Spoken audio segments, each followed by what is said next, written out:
Louvado seja Deus, seja bem-vindo ao nosso canal Cristianismo e Judaísmo Errado, né?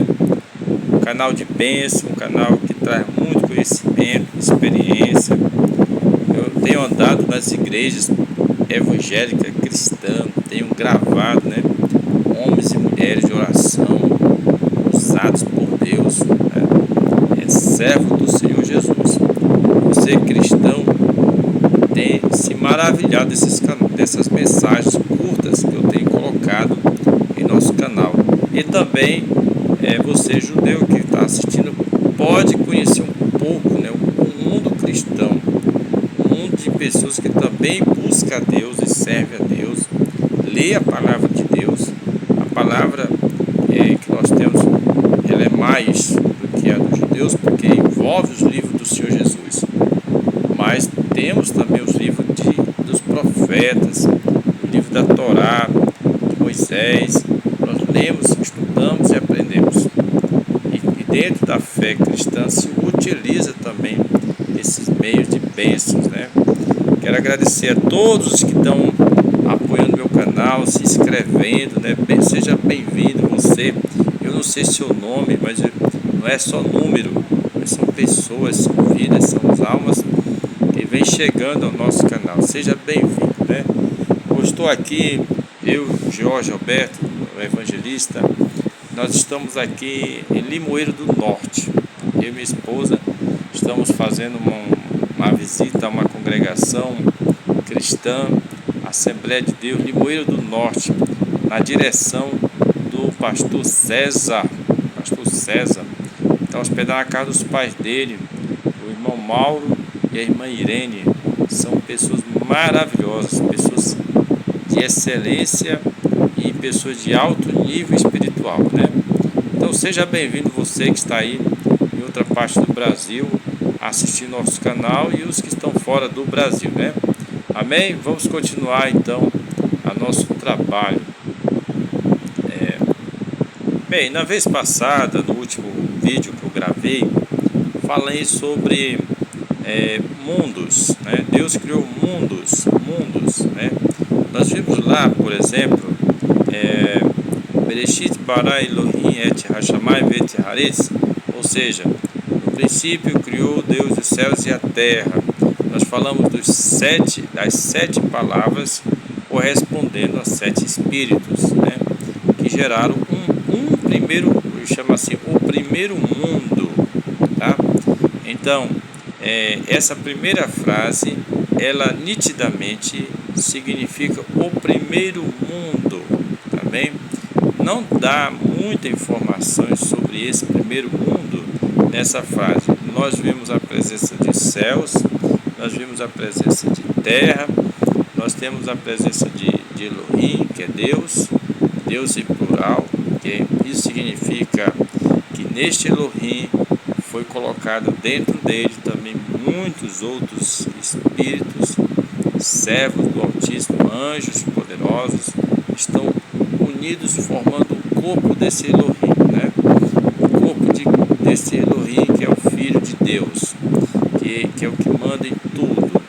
E ele foi criado no mundo que Deus passa a criar nesse momento, né? Através da palavra Bereshit, o começo. Então, este é um mundo que pouca informação nós temos sobre ele. O irmão Jorge está falando algo assim, que a teologia ela não descreve, né? Ela não consegue enxergar a teologia baseada nos escritos gregos. Esse que é o problema. Ao invés de buscar a fonte hebraica, a fonte onde tem mesmo o entendimento das coisas, a teologia cristã ela recorre aos livros gregos, né? Embora os escritos gregos falando de Jesus são muito importantes, de grande valor para nós cristãos, eu creio que também será para os que não são cristãos, mas o que eu falo é assim, o estudo da língua grega e da cultura grega não dá assim, condições de você chegar a entender o que eu estou falando, que a primeira frase da Bíblia faz uma referência ao primeiro mundo, tá certo? Um mundo em que não há um corpo físico para os seres, porém assim, existe sim um corpo físico, não como os homens da terra, não como os animais da terra, porque no primeiro mundo não vemos a presença deles fisicamente, né? Como vemos hoje, né? Porque o que vivemos hoje é dentro de um segundo mundo, onde Deus passa a criar a partir do primeiro dia, do segundo dia, do terceiro dia, do quarto dia, um segundo mundo, né? Onde haverá corpos materiais que tem sangue, que tem ossos, que tem circulação, que tem músculos. E o que é interessante, né? Que dentro desses corpos habitará e morará almas. Almas. E aqui que está o mistério. Essas almas podem estar no primeiro mundo, né? Mas agora elas são transferidas para um segundo mundo para morar dentro de corpos, tá? Que Deus passa a criar, tá certo? Então é muito importante a gente entender que existe de fato esses dois mundos. Agora, por curiosidade, se você pegar o livro dos cristãos, né, o próprio livro do Velho Testamento, ele dá ideia e dá sinais de que realmente é isso que acontece, né? Mas também o livro dos cristãos, nós cristãos, temos Apocalipse, ele dá essa informação também. Então vamos ver Apocalipse e vamos ver esse relato. Por exemplo, Apocalipse capítulo 4, o versículo 1 e 2, ele tem uma narração maravilhosa. Também vamos ver aqui.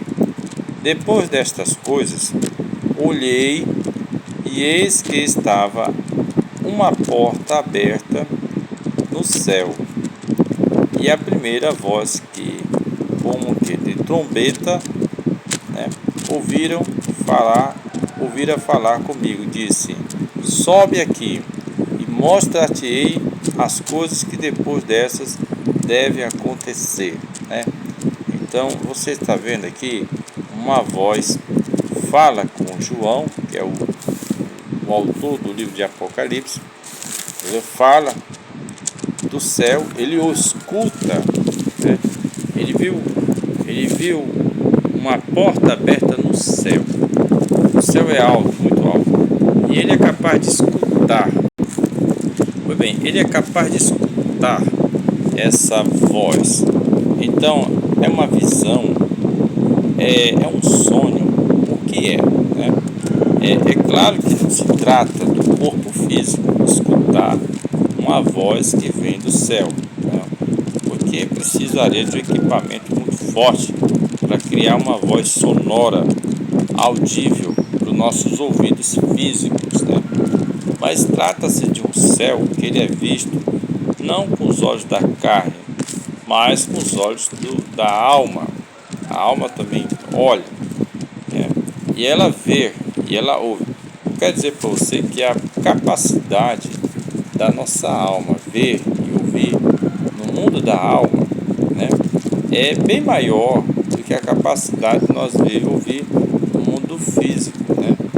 No mundo físico você precisa de equipamento de som muito forte, um barulho grande para chegar nos teus ouvidos.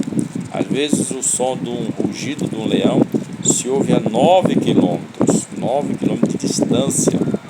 Então é um som, um rugido forte, que abala o mundo físico, e aí você consegue ouvir. Mas neste caso, na visão de João, ele não é um ouvido físico, porque os outros prisioneiros não escutaram essa voz. Só quem escutou foi João. Então onde estava João? E quem é esse João? Não se trata de João o corpo, mas trata de João a alma, que é justamente a segunda parte que existe dentro de nós antes de chegar na primeira parte, que é o espírito. A alma, ela é um espírito e ela é parte de nós. Nós podemos dizer que ela é nós, né? Porque nós somos 4 coisas, né? Vamos ver, a gente começa a falar corpo, alma e espírito, espírito, alma e corpo, mas na verdade o corpo é trocado por coração. O coração equivale ao corpo, é representação do corpo. Então fica coração, alma e espírito. Espírito, alma e coração. Quem escuta essa voz é a alma do João. E a imagem do céu ocorre no coração. Uma imagem no coração. Então a mente, o coração, passa a gerar a imagem do céu, né, e passa a escutar a voz do céu. Isso ocorre no coração sem precisar do ouvido físico. Impressionante, né? Então, João, na forma de alma, focando a alma, ele vê o céu e é convidado a subir, sobe para cá, e ele sobe. Então você vai ver que existe dentro de nós, também existe, nós temos o nosso mundo alma, né? A alma que vê, que ouve as coisas da alma, que vê as coisas do espírito. O coração, ele se tornará um ambiente que permite com que se ressoe o som de uma voz ou uma imagem. Quando Deus quer falar com você, usará o seu coração para criar imagens e som, tá certo? Mas quem vai escutar não é o coração, é a sua alma que vai escutar. Então, nesse resumo de palavras, o que eu quero dizer é que na visão do Apocalipse, João físico não vê, mas a alma João vê, né, o céu e a porta aberta. Agora olhe só o detalhe que acontece lá no céu. Pronto, aqui no capítulo 4 tem outra cena muito interessante que nós temos que ver o envolvimento da alma, né? É quando lá no céu, onde só a alma pode ver, que foi aberta ela a porta para João, a sua alma ser elevada para dentro do céu. Lá ele vê um anjo, um ser que egocêntrico como Deus, tendo um rolo na mão, e havia uma mensagem escrita pelo frente e pelo reverso, né? E diz aqui que quando finalmente o cordeiro vai lá e toma aquele rolo e mostra que realmente existe alguém que tem as credenciais para abrir o rolo e ler o que está escrito nela, aí diz o que acontece. No versículo 12 diz assim, 11: E olhei e ouvi uma voz de muitos anjos ao redor do trono, dos quais a dos anciões, e era o número deles milhões e milhares, que com grande voz diziam: Digno és, Cordeiro, que foi morto, de receber o poder, a honra, a riqueza, a sabedoria, a honra, a glória, nações e graça. E ouvi outra criação, toda a criatura que olha, e ouvi toda a criação que está no céu. Eu ouvi toda a criação que está no céu, toda a criação que está na terra e toda a criação que está debaixo da terra, que está no mar, né? E a todas as coisas que nele há a dizer: ó que está sentado sobre o trono e ao Cordeiro, sejam dadas dada a graça a nações, a graça e honra e glória para todos sempre, né? Então você vai ver aqui que nessa visão a alma de João viaja para o céu e de lá ele vê toda a criatura que está no céu, ele vê lá, ele acompanha, mas fala também dos que estão na terra e que estão nos mar e todos que estão debaixo da terra, né? ao qual está dizendo sentado, ao que está sentado sobre o trono, e ao Cordeiro sejam dadas todas as ações de graça e honra, poder e glória para todos sempre. Então, quem está dando essa honra, quem está dando essa glória? Nesta visão, João vê os céus e a terra e o que há debaixo da terra. Você pode pensar assim, isso aí vai ser o que vai acontecer, né? Certamente vai ser uma coisa que vai acontecer no futuro, né? Digamos que realmente vai acontecer no futuro, tá certo? Mas, quando você vê acontecer isso, ocorre que o futuro está do lado do presente, do passado, né? Então, aí você vai ver que os eventos que ocorrerão na Terra serão vistos pelos eventos que estarão neste segundo mundo, no primeiro mundo, digamos assim. O primeiro mundo assistirá tudo o que acontece no segundo mundo, tá certo? Então, isso prova que existem mundos paralelos, esse que nós estamos vivendo e o outro que vamos ter quando nós partirmos daqui, né? Tá certo? Por isso que muita gente acredita, por isso que não morre, né? Tá certo? Vamos entender isso com mais detalhe.